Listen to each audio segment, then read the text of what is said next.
Osei Tutu Otumfuo. Otumfuo Osei Tutu Otumfuo.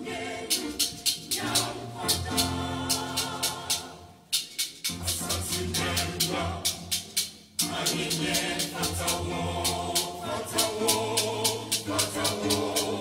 Asasinenwa Manhyia Fatawo Kozokohi Otumfuo Abebyo Manhyia Fatawo Yemawo Ayiko Otumfuo Manhyia Fatawo Abodi Sawo Abodi Sawo Emade Sawo Manhyia Fatawo Otumfuo Manhyia Fatawo Abodi Sawo Abodi Sawo Emade Sawo Manhyia Fatawo Otumfuo Osei Tutu Otumfuo.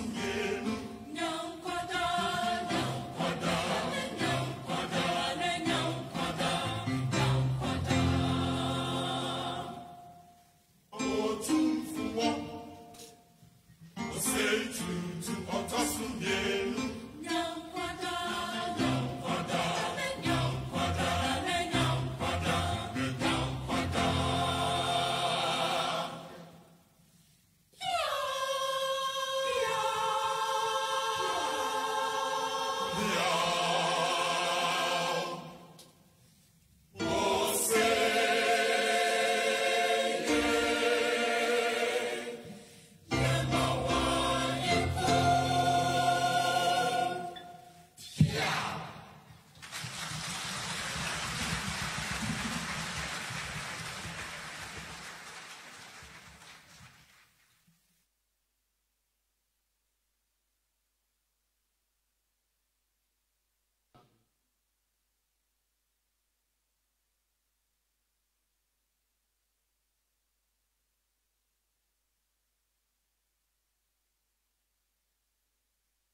Otumfuo Osei Tutu Otumfuo.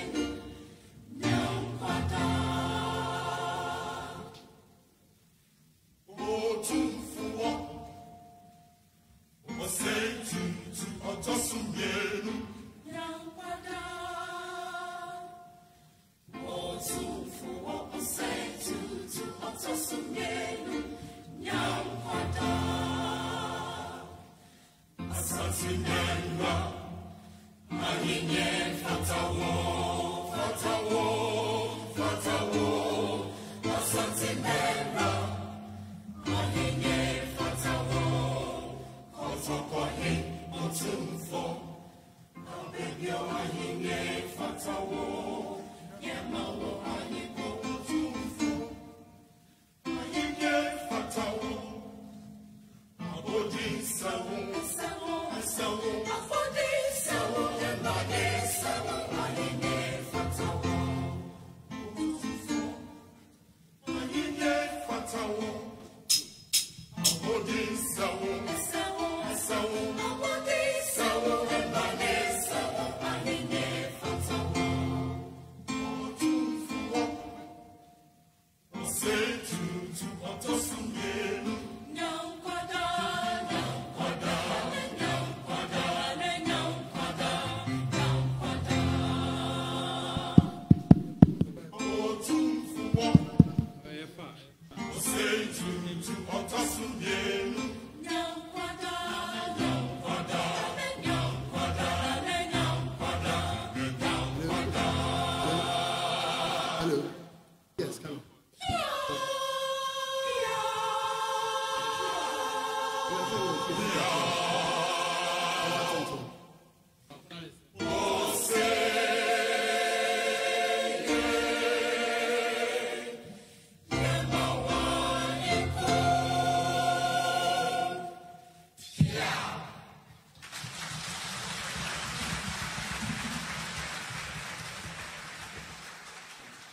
Distinguished ladies and gentlemen, this building from where I share these talks with you this afternoon will be 100 years next year. Though originally built as a residential palace for my grand-uncle Prempeh I in 1925, it was turned into a museum by my brother Otumfuo II, memory of the adversities and sacrifices that Prempeh I endured with those around him, divisional and sub-divisional chiefs, courtiers, some of whom lost their lives in Kumasi and across the Indian Ocean in the Seychelles Islands. There are two emotional photos in the exhibition of his initial journey to the coast with hundreds of Asantes who said they would not let him travel alone to exile. This exhibition, the first since the museum was established nearly 30 years ago, is part of the terms of negotiations with the British Museum and the Victoria and Albert Museum. I'm therefore very happy to see Dr.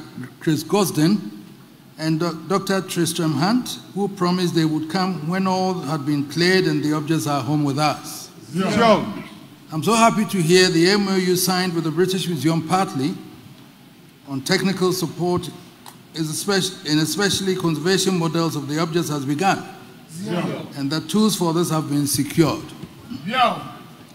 That out of this, a visiting curatorship has also been agreed upon. We have just heard what some of the partners had to say and the backing of multilateral institutions such as UNESCO. We have also heard from two people appointed to handle the negotiation issues, Professor Malcolm MacLeod, whose book, Images of Ghana, and Ivor Agyemangdua's A History of Manhyia Palace Museum has been launched in additional but specific literature of museology in Asante in the last 200 years. We all accept that there are universal values of culture which attract people from different ethnic groups, nationalities, and beliefs. The reactions of these objects coming home were ample evidence of this. But we must also realize that cultural changes and bereavement are part of human nature, and to that extent, contemporary artistic creations cannot escape from these human preferences, sometimes also generational. Previously, many art historians discarded the idea of African art, yet the black race came with its own forms, whether from Southern Africa or the eastern side of the continent. That denial was not surprising under implantations of external cultures. What was also not surprising was again the denial that art markets and auction houses existed in parts of Africa, including Asante in the 1800s. If these have been proved wrong with research and scholarship, including art histories of the continent now taught in universities, home and abroad, there's a current challenge we also need to look at.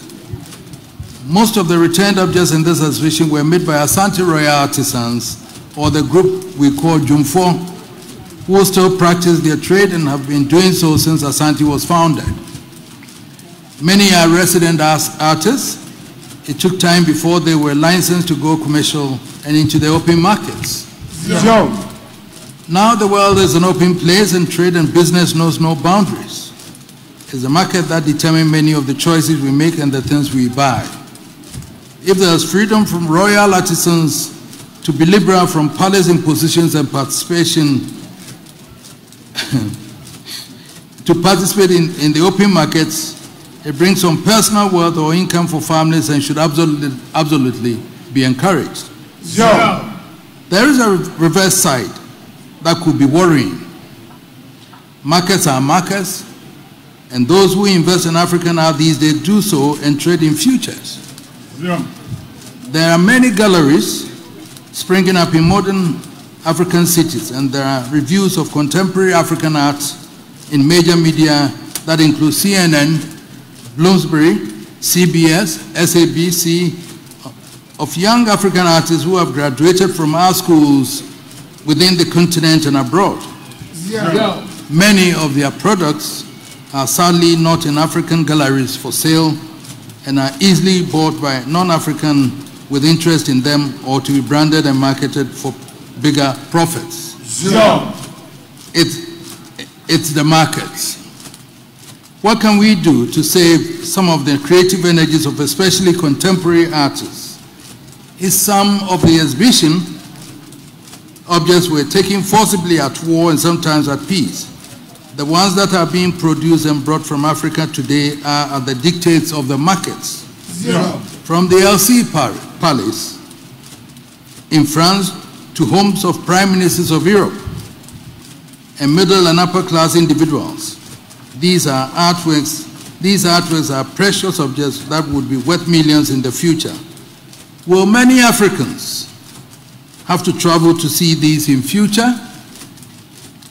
I asked the Manhyia Palace Museum to design a project to support traditional art in Ghana. Yeah. We will be collaborating with the KNUST College of Art and some of our partners, including the British Museum, the Victoria and Albert Museum, the British Airways, and IAG Cargo to support this. In 10 years from 2025, it would institute 3 prizes a year in traditional fine arts. The works of major finalists will not only be purchased for the upcoming Contemporary Court Art Museum, so we can help retain some of the creative art products in this country. When I next travel to England in the coming months, I'm told it's in July, I'll be meeting some of these Ghanaian artists, painters, goldsmiths, and see how we can collectively, and working with some of the royal or traditional art groups, do this. Yeah. When the modalities are set up, we will also work with private galleries in the country to at least retain some of the productions. It is not always that we have to solicit for things we can strive and do for ourselves. Yeah. I hope that over the days and the months ahead, you'll find comfort and be inspired by some of the creativities of our forebears. The exhibition that we are witnessing today has been through negotiations from my predecessors, where Prempeh I, when he returned, requested for these our artifacts to be brought back. Yeah. Prempeh II, my uncle, also brought that idea in 1948. Yeah. My brother, Otumfuo, also came up with this idea again, and then I come here now standing in front of you to also negotiate. Yeah. Then in May, when I traveled, I brought the matter up again with the British Museum, and through that meeting, here we are with all these items being returned to us. Yeah. We thank them very much. It is not the end. I know we still have so much to do, but this is the first phase of it. Yeah. And the agreement is for us to keep it for 3 years and then renew it for another 3 years. Yeah. Interestingly, people were arguing that, but these things are for us, so why are they loaning it to us? Unfortunately, there's a law in Britain, law of antiquity, which even doesn't allow them to move these items out of the country. Yeah. But for the sake that they believed in us and that we went in for negotiations and were able to convince them that we would display that for our people to also see it. The items that came back virtually is the soul of the people of Ashanti. Yeah. We are displaying this for you to see that the items that were stolen, looted in 1874, not all of them has returned, but that what we have here still embodies the soul of Ashanti. Yeah. And I believe within the period that they are being displayed here, you make an effort, everybody, to come in and visit, to see it yourselves, to believe that yes, we have this. Yes, these were created by our own artisans. Yes, we ask ourselves, are we able to do that in this modern day? Yeah. In those days, in 1874 and early on, if we had artisans who have not been to universities being able to create this, why can't we do this now? Yeah. So that is also a challenge to our students, that's a challenge to our young people and all that, to be able to be creative enough to be able to design these artists. So the spirit is back here, and then everybody should please visit. The Poncio sword is there. The Nchemche is there. Everything up there are all being displayed for you to see that, yes, as we said, when they ransacked here, yes, it was true. Yes, they are still keeping our artifacts, but we also are happy that they've agreed to return some of these to us for display for our people to see it. Thank you. Let us accept that today is a day for Ashanti. It's a day for the Black African continent, that the spirit that we bore and share is back with us again today. Thank you very much. Yeah.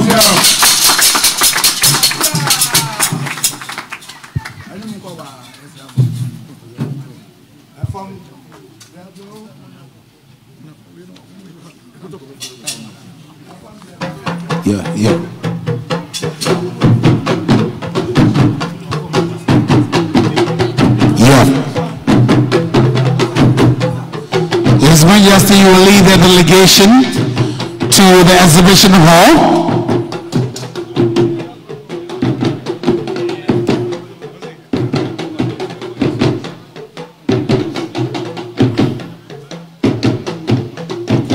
And after which, His Majesty will host his dignitaries at the forecourt of the Jubilee Hall. You have to wait until you will call upon to be seated for the lunch at the Jubilee Hall.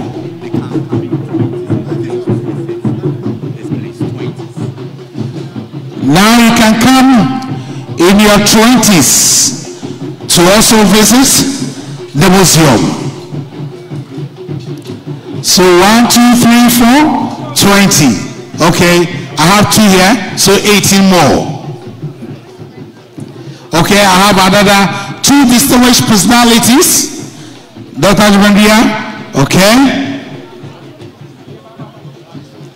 1, 2, 3, 4. Okay, that's okay. The Vice Chancellor of Amsterdam, thank you. Professor Safo. Reuters, no.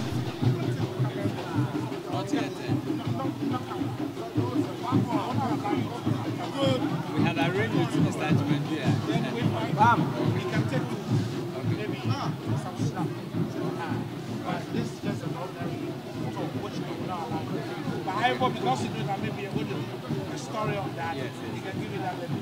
Okay.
Otumfuo nyame kase.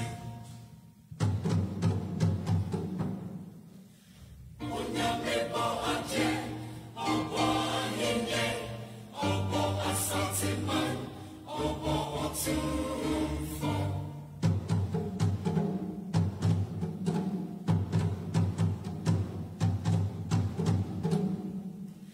Nana wonkwaso, nana wonkwaso.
Otumfuo nyame kase.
Opa,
Otumfuo sei tutu otosumieru fienu atuye nasumieru asito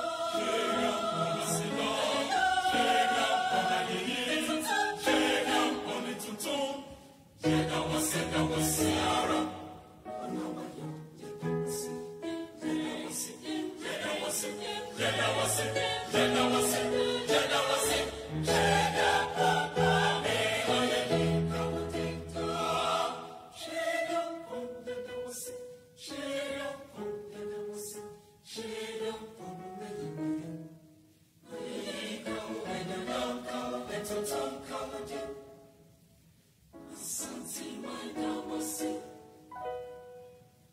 Otumfuo sei tutu otosumieru fienu atuye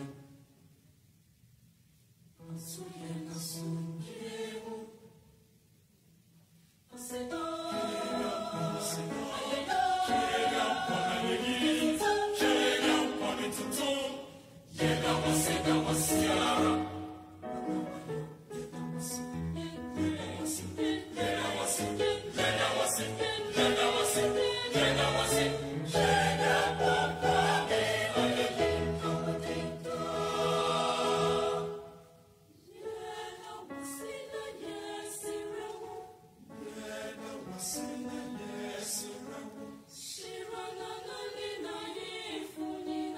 Shira na